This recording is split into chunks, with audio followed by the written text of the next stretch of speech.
right, good morning, afternoon, or evening, wherever you are. This is Adam Walter with Humanize IT, and we've got Skip back here, and we're talking about hypocrisy today. Yeah. We have done a lot of dev over the past like 6 weeks, especially this last 6 weeks. We've been working up towards these really massive um, product updates. And one of the features that we're releasing this probably at the same time as this podcast is going to be email updates. Uh-huh. And it's something we said we would never do. We wanted to keep the human in the conversation for your clients. And a lot of people are like, oh, well, let's just make a report and then I don't have to meet with my client. Like that's an antithesis to what Humanize IT is, having better conversations instead of presentations. You're not supposed to just hand a PDF or a PowerPoint to your client.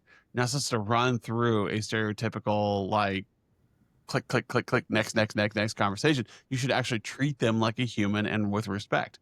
And so this email idea was born from the concept that people just don't have time to meet with everyone. Either you're growing really fast or you're a small shop and you're just got too much to do, but you still care enough you want your clients to know what's going on. And so like, we're like, okay, why don't we meet in the middle here? Yeah. We'll read from the PSA all the activities you're doing, and we will present it in a pretty format for you that will encourage the client to reach out or to you to reach out and say, hey, let's talk more about this opportunity you have to grow your business through 5G, through working at homes, or, like this new firewall that we have that really is going to help you sell more hot dogs. Yeah. Well, the hypocrisy. So when you mentioned that, my mind immediately went to some conversations that I've been having in my coaching sessions. We've got several members that are going through our coaching program now, and I've struggled with this years ago, and I think I've made significant improvements. But at the end of all of our sessions, I am very, very diligent about assigning action items to be completed for over the next week. We typically meet once a week. And when I put it in those terms, it sounds all good, right? But when you boil it down to it, in the last 5 minutes, I'm assigning homework, right? Just like your teachers did in school. And it still, to some flavor, hits me every single time that I am being such a hypocrite. Because throughout my entire scholastic time, I never did homework. I have no idea how I passed, but I just absolutely fundamentally refused to do homework. And so now here I am on kind of the other side of this, assigning homework, right? And why am I doing this? Well, because it's the right thing to do. You need to look at these things and go, I may have always done it this way, but I need to be open to change. I need to look, and there are even times when we look at things and we go, hey, it's bad parenting advice, but it's still really good. Do as I say, not as I do, right? Because sometimes the right thing to do is fairly clear and spelled out for you, but it doesn't always match all of your expectations or actions. So, I think circling back around what we're doing here, I really like this because, yes, we are enabling to do something that I would say no. Right? No, we're not just going to try to automate. Like we talk all the time. I love your analogy of, automating your relationship with your spouse, right? No, that's not a good idea. Right? But we can put little bits of things in here. I have, reminders that go off on our calendars, right? Oh, we need to do that. I've got, this thing coming up with my wife and I want to do something else. So I've got a reminder that goes off. Right? Am I automating, my relationship with my spouse? No, I'm supplementing. I'm putting more tools in place so that I can be more intentional and do those items. So I see this as a great way to grow that intentional human relationship with your clients, supplementing with some really Yeah. valuable tools. I think to that extent, there are some things that can be automated and people appreciate them. So like my wife is a very task oriented person. She loves making lists. And I'm pretty sure if she got a list on her emails, here are all the things Adam did today. That probably just bring her joy. Yep. Here's all the things that got checked off. Like, Yep. Yep. or even yourself, like if you're a list person and you look and you can look at your dashboard and say, oh my gosh, here's all the tickets I closed today. Here's all the projects that I Yep. closed in the past month. And you can feel pretty good about yourself. And when you go and you talk to the client, they'll be like, man, you've been busy this last month. Oh, thank you. Yes, I have been. Yeah. And those little tiny, we call them drip campaigns. But we're taking that drip campaign idea to the account manager level where we say, hey, look, we're dripping. We're showing you little tiny bits and pieces of what we're doing. Now let's talk about what can be done. And that makes a better conversation. Oh, I see all the stuff that's going on. And they just glance at it, right? And the trick with something like this is in the past where like everybody wanted like some big report that showed percentage of tickets closed, SLAs and stuff like that, boring stuff. Yeah. And like it doesn't really help your client have a better understanding. And it's a lot of information to digest.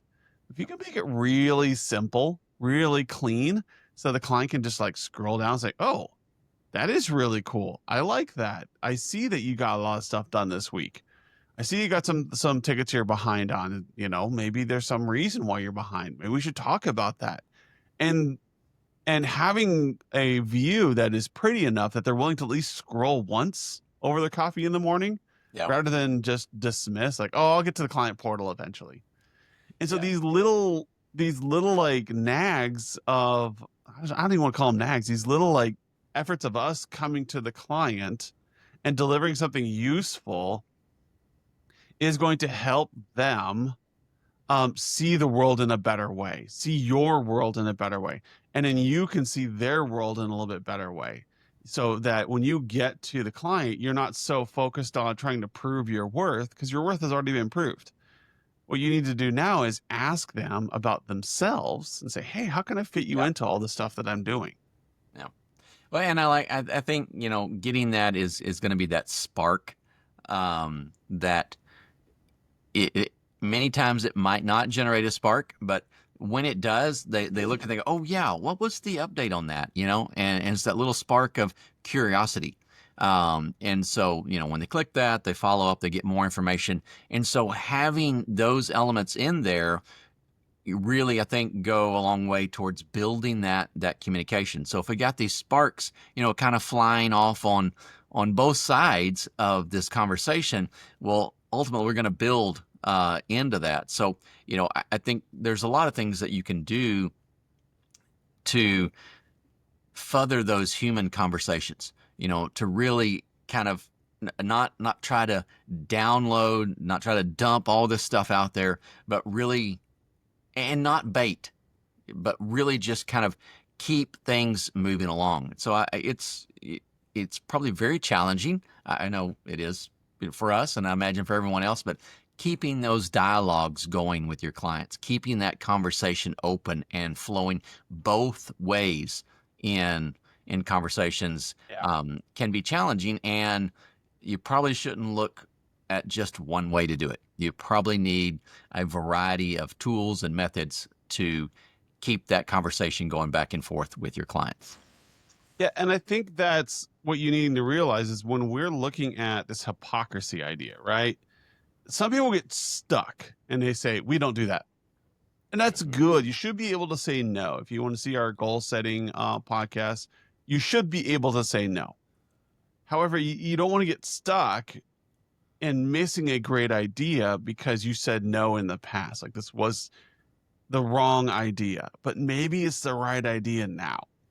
Yep. And so when we first started our software, the reports we built were built for engineers and for account managers to assess the needs of the client and deliver recommendations based upon gap analysis. those reports were definitely a no to send to the client in an email. They were too much information. They Yep. were great for operations and great for account managers, but the client wasn't going to care. And we proved that by we released a public share where you could share these reports out to your clients and they could fill them out themselves. Great idea. Yeah. No one did it. Yeah. No one would fill out these reports, even though it gave them an independent view of what was going on in the environment and it benefited them. They still wouldn't do it. And so we proved that this was something the clients don't want to put in this extra effort. They've got enough to do on their plates. Yeah. And so our original reports were a no. But as our product has matured and the views have gotten prettier and more digestible and more capable, the client now looks and goes, oh, that's really cool. I like that. Mm-hmm. I like seeing that. Like, well, wow, now should we send an email out, a digest of everything that's going on?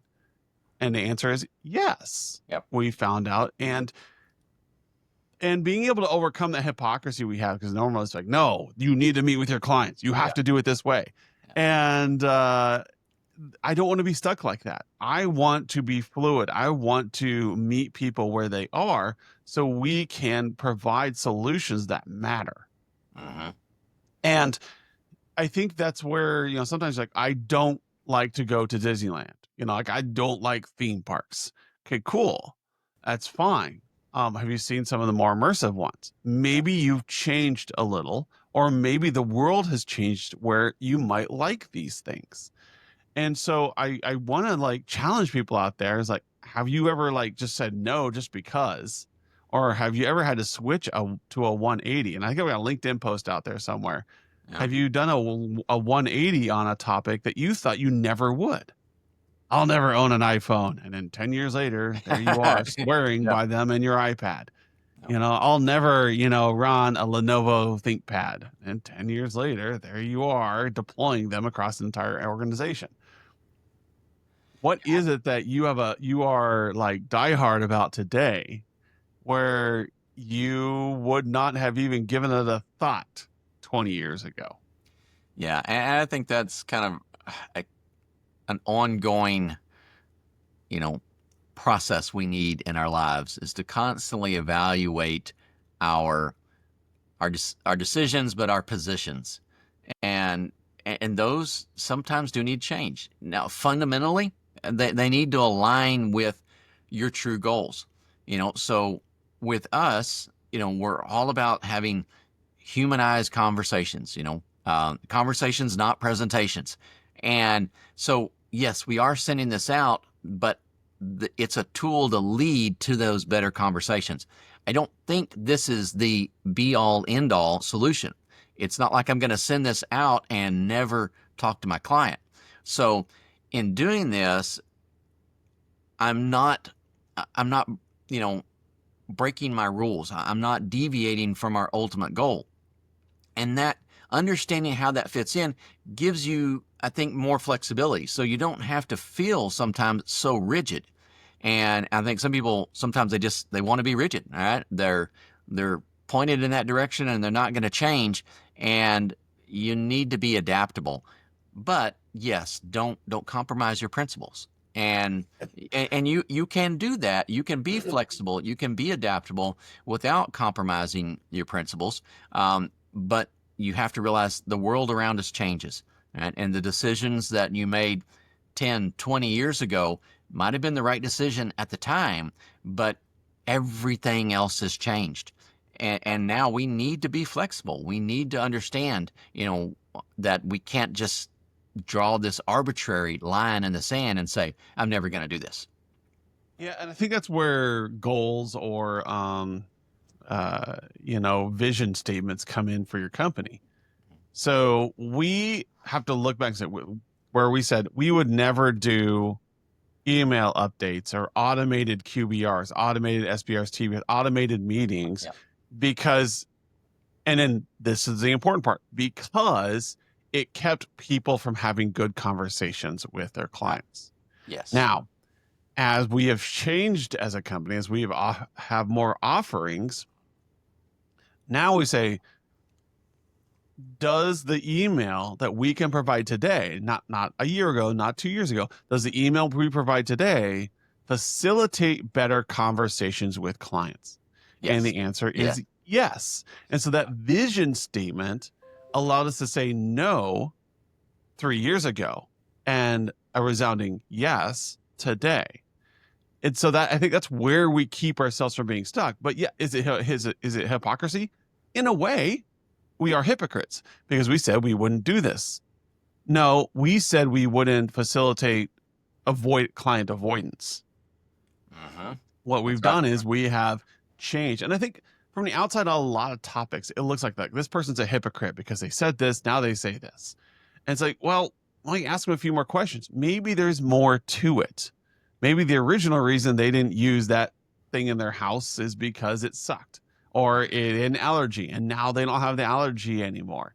Ask questions. Maybe they're not a hypocrite, or maybe they just are a hypocrite. They changed their mind. Now they love cars. Now they love Ford. They used to be a Chevy guy. Now they're a Ford guy. Oh, what a hypocrite. Yep. You know what? Whatever pulls my camper, I'm telling you. But anyways, the point is, like, what is your vision statement? How does this change align there? And does it align is a good question.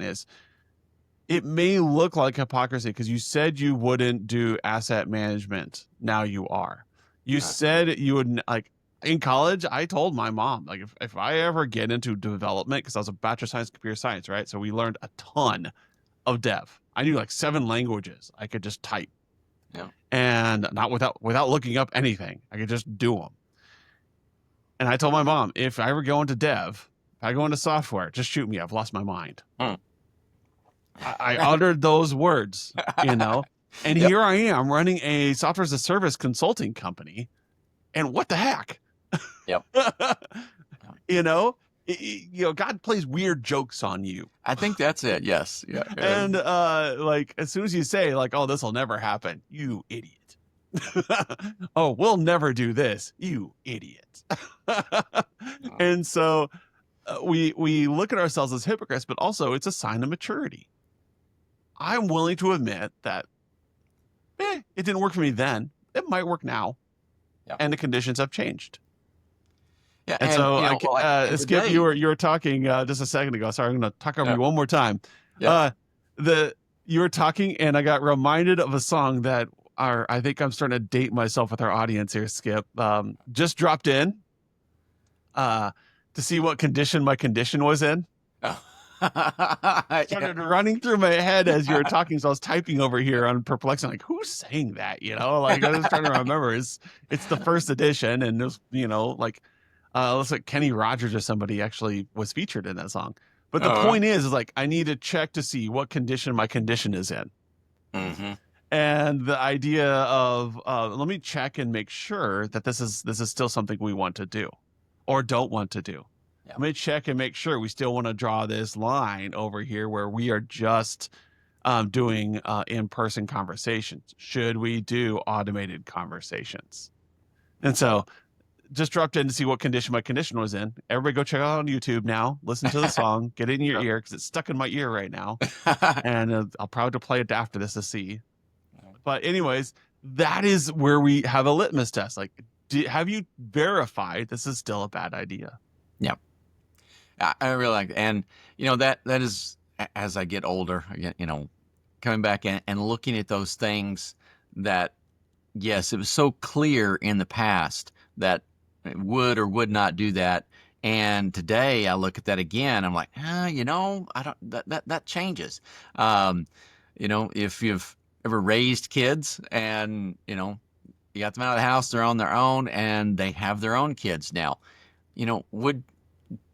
do you look at that and say, you need to do this if you're advising your kids on how to raise their kids? Not everybody's in that position. I get it. But, there's these things that, yes, this is a, no questions, no debate. This is, what you need to do. But there are other things you're like, we did it this way, but now I see that there are other things that could change. I see things from different perspectives. And that you're right, Adam, that's a sign of maturity. to be able to back up and look at your previous decisions, your previous standpoints, and go, I'm looking at this differently now, and I have way more information available to me than I did back then. And with that, I'm changing, I'm adapting. Yep. And that is a healthy maturing process. So, it's definitely something you need to be doing in your business. You get stuck in ruts like that, and you're just going to, drive yourselves into some really, really hard spots. Yeah. Again, check to see what condition you're in, right? You don't want to get stuck in a rut and the world has changed around you. If in the 90s you said a personal device, a computer in your pocket was the future, it'd be like, oh yeah, I love Game Boys, but I'll never do business on it. It's just not powerful enough. And we even had a number of devices come out in the 90s that just bombed. Then towards the late 90s, early 2000s, the world started catching up, and it started becoming this really great thing. And then people are like, well, we can't put music on these devices because of licensing issues and all these other blah, blah, blah, blah, blah. And then somebody solved the problem, and it became the number one use for a pocket organizer. You no longer just had to play Bubble Breaker and then organize your calendar. You were driven to use this thing in your pocket. Now it's one of the central devices in our entire library. And over 30 years, this changed from 1995, 2005, 2015, 2025. We have gone full circle on a product that used to bomb, that was absolutely horrible, to be one of the foremost, most important devices in people's lives. Yep. And people are like, I will never use one of those. They're terrible. I have a number of my friends out there who will say, I will never drive an EV. Those things are awful. Yeah. That's because they're thinking about Prius. I let them drive one. I like them drive one in my Model Y Tesla, not even the fastest Tesla. I let them drive once in my Model Y Tesla, and they go, okay. And they changed their minds because back in 2007, the EVs kind of sucked. They were just kind of these little things that could go like a Leaf that could go like 50 miles. Yeah, they're awful. Nowadays, you're like, okay, now I get a sports car and I save on gas. Yep. Well, you mentioned the iPhone. So I remember very clearly when the first iPhone came out. And so at the time, we're in a pretty good position, and we've got a lot of clients, and they have a lot of mobile devices. And so we're advising them on things to do. And from my perspective, I'm looking at this thing, I'm going, nobody is going to want to take this slab of glass and press it against their face, to talk on the phone. That was my initial view on that. It was like, no, that's awful, right? Had I stuck with that, had I said, no, that's just stupid, and driven my business and my decisions over the subsequent years, well, obviously that would have been a really, really bad position to take. I looked at that and said, I don't like that. That's not for me. And, I stuck with my BlackBerry a little bit longer than most other people, but along that way, I took the approach of going, okay, this works. This solves your problem. This gets us to where we ultimately want to go. Are you pressing a piece of glass against your face? Is that what I'm focused on? Or are you getting the information that you need when you need it, which is what I'm really trying to provide to you? And as long as I keep focused on the right things, then it allows me to be adaptable along the way. So we get there. And now, I kind of, jokingly talk about people who use their speakerphone in public. And I'm like, you could just take that piece of glass and slap it against your face and it works a lot better, So we do change and we adapt to our environment. So the thing is, Skip, people don't change and adapt because, to your point, do you know how I see people using their phones today? Yes, they're talking to like this. So you were ahead of your time. People walking around like this, like doofuses. I'm sorry, you look like a doofus when you're walking around like this. Just put the thing up to your phone, freaking here. Well, and you talk about, maybe I'm just getting old here. So just totally random here, but you talk about God playing jokes on us. That has been one of my little pet peeves. Is people talking like this. I'm like, you could just do this. Well, a little while ago, the main mic on my phone broke. And so the only way I could have a phone call was on speakerphone. And so now I have to do this. Okay, I get that. That's fine. But I'm That's totally watching great. people at the beach, right? They got their Yep. phone on speaker. They're talking like this. I'm like, you know, there is an arrow. There is a nice hole right here that matches up Perfect. directly with your phone, and you will sound clear as a bell, and you don't have to shout over everybody at the beach. Yeah. Like, what? Anyways, Yeah. I know. I derailed this, but I thought it was great. people just don't like God's putting just glass messing up to with their me. face. You know, Yeah. they want to save that sunscreen from getting on their phones. I don't. That's it. That's the important part. This cranky old man, get off my lawn. Anyways, but it is okay to change viewpoints, but think about why you're doing it. Yes. Challenge your viewpoints, challenge where you are with your MSP. Maybe you've never done dentists in the past because dentists were awful, but maybe they've changed. Maybe the new generation has come through. Try looking at, you never offered Checkpoint in the past, or FortiGate, or some vendor. Reevaluate, check your biases. Is this now, did they overcome the things that stopped you before? And so why aren't we coming out with this feature? Because it's not there yet. Like AI, I would really love to include AI in our software. I'm waiting to see what ChatGPT 5 is going to do. And I want to see some more security assurances on privacy before I let an AI component into my system. Yep. And, you know, I'm not saying never, but I'm saying we're waiting. And that's okay. We can say, I don't, you know, there's a lot of you out there, I don't want AI in here. Like, fine, that's good. But maybe someday it'll reach a point where it's overcome the issues you're having with it. And now you're going to be okay. Yep. So check your biases, check to see what condition your condition is in, and be a hypocrite and be okay with that, because that's growth. Any final thoughts there, Skip? No, I like that. And now, yeah, you've got me. I've got to go out to YouTube and check your condition. So, 1967, man. That's the psychedelic rock stuff. All right, guys. Well, thank you everybody for coming on. Check out our new feature as it comes out. You know, tell other people about us. We like and subscribe our podcast as always, and we'll see you next week. See ya.